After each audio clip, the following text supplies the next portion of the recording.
Assalamualaikum warahmatullahi wabarakatuh. Perkenalkan, nama saya Silvi Handayani dengan NIM 200601115 dari Prodi Ekonomi Pembangunan.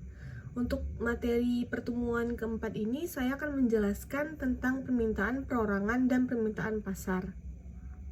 Permintaan perorangan. Di sini akan diperlihatkan bagaimana kurva permintaan konsumen perorangan yang mengikuti pilihan-pilihan yang dibuat konsumen yang menghadapi keterbatasan anggaran. Kurva permintaan perorangan untuk suatu komoditi dapat diperoleh dari informasi mengenai selera mereka untuk semua barang serta dari keterbatasan anggaran yang ada pada mereka tersebut. Perubahan harga. Bagaimana efek terhadap pilihan konsumen bila harga berubah? Asumsikan bahwa pendapat, preferensi, dan harga barang lain konstan. Misalkan, harga makanan turun, sedangkan harga pakaian tetap. Bisa dilihat kurvanya yang seperti di gambar ini.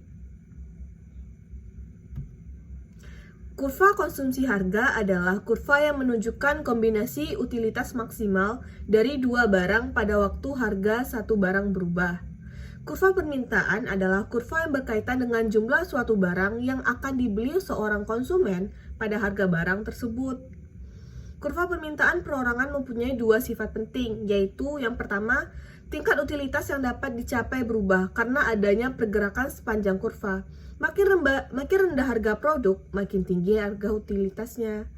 Yang kedua yaitu pada tiap titik dalam kurva permintaan. Konsumen memaksimalkan utilitas dengan memenuhi persyaratan bahwa tingkat substitusi marginal pangan untuk sandang adalah sama dengan rasio harga pangan dan sandang. Selanjutnya perubahan pendapatan. Bisa dilihat kurvanya seperti gambar ini. Peningkatan pendapatan dengan semua harga barang tidak berubah, menyebabkan konsumen mengubah pilihan keranjang pasar mereka. Pada bagian A, keranjang pasar yang memaksimalkan kepuasan konsumen untuk berbagai pendapatan menunjukkan kurva konsumen pendapatan. Pergeseran ke kanan dari kurva permintaan sebagai reaksi atas peningkatan pendapatan ditunjukkan pada bagian B. Selanjutnya, Angel Curve merupakan cara lain untuk menunjukkan bagaimana pilihan konsumen terhadap suatu barang. Kurva Angel yaitu kurva yang menghubungkan jumlah barang yang dikonsumsi dengan tingkat pendapatan. Berguna untuk membahas bagaimana pengeluaran konsumen bervariasi dengan pendapatan. Ini contoh dari Angel Curve. Selanjutnya yaitu substitusi dan komplemen. Dua barang dapat dikatakan barang substitusi jika peningkatan harga suatu barang mengakibatkan peningkatan jumlah permintaan barang lainnya. Sebaliknya, dua barang adalah komplemen bila kenaikan harga suatu barang mengakibatkan pengurangan jumlah permintaan barang lain. Selanjutnya, barang normal vis barang inferior. Barang normal adalah jumlah barang yang dikonsumsi lebih banyak ketika pendapatan meningkat. Slope kurva Angel positif. Sedangkan barang inferior terjadi bila konsumen membeli lebih sedikit barang ketika pendapatan meningkat. Selanjutnya, dampak perubahan harga pada jumlah permintaan atas suatu barang dapat dibagi menjadi dua bagian. Yang pertama, efek substitusi. Dengan tingkat utilitas konstan, tetapi harga berubah. Yang kedua, efek pendapatan. Dengan harga tetap, tetapi tingkat utilitas berubah. Karena efek pendapatan pada positif atau negatif, perubahan harga dapat mempunyai efek kecil atau efek besar pada jumlah permintaan. Pada suatu kasus yang tidak bisa disebut barang given, jumlah permintaan mungkin bergerak searah dengan perubahan harga, mengakibatkan kemiringan kurva permintaan perorangan naik. Berikutnya permintaan pasar. Di sini akan ditunjukkan bagaimana kurva permintaan pasar dapat diambil untuk jumlah kurva permintaan perorangan dari semua konsumen dalam pasar tertentu. Kurva permintaan pasar adalah jumlah secara horizontal dari permintaan individu. Bisa dilihat tabel dari permintaan pasar dan bisa dilihat kurva dari permintaan pasar. Selanjutnya, elastisitas permintaan. Permintaan tidak elastik pada harga apabila peningkatan harga 1% mengakibatkan penurunan kurang dari 1% dalam jumlah permintaan, sehingga memerlukan pengeluaran konsumen meningkat.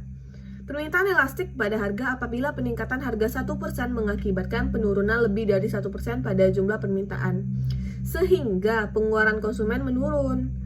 Permintaan elastik satuan apabila peningkatan 1% dalam harga mengakibatkan penurunan 1% dalam jumlah permintaan. Selanjutnya itu surplus konsumen, yaitu perbedaan antara berapa konsumen bersedia membayar untuk semua barang dengan jumlah sesungguhnya yang dibayar konsumen. Konsep surplus konsumen dapat berguna dalam menentukan yang diterima oleh mengkonsumsi suatu produk. Selanjutnya, eksternalitas jaringan.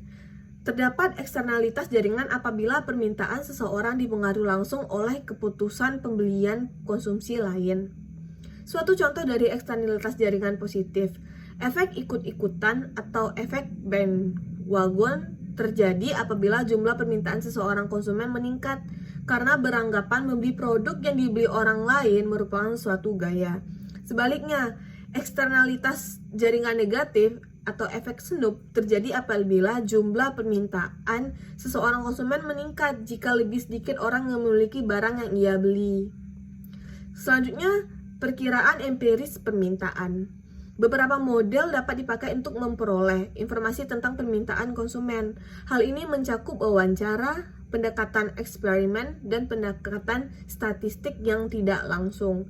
Pendekatan statistik yang tidak langsung sangat bermanfaat untuk diterapkan, tetapi penting untuk menetapkan variabel yang tepat yang memengaruhi permintaan sebelum pekerjaan statistik itu selesai. Berikutnya model penggali Lagrange, yaitu teknik yang memaksimalkan atau meminimalkan suatu fungsi dengan satu atau lebih kendala.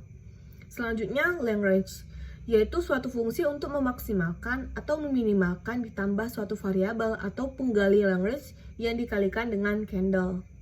Selanjutnya fungsi utilitas Chope-Dobles, yaitu fungsi utilitas U dikali X, Y sama dengan XA Y1 min A, di mana X dan Y adalah dua barang, dan A adalah konstan. Selanjutnya, dualitas.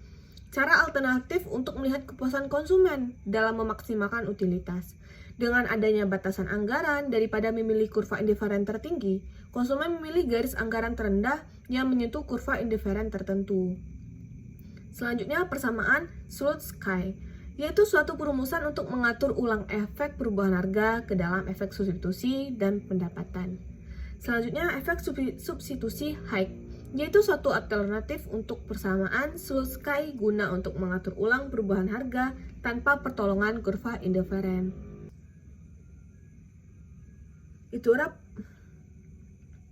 Itulah penjelasan materi saya di pertemuan keempat ini, yaitu tentang permintaan perorangan dan permintaan pasar. Sekian dan terima kasih. Wabillahi taufiq wal hidayah. Wassalamualaikum warahmatullahi wabarakatuh.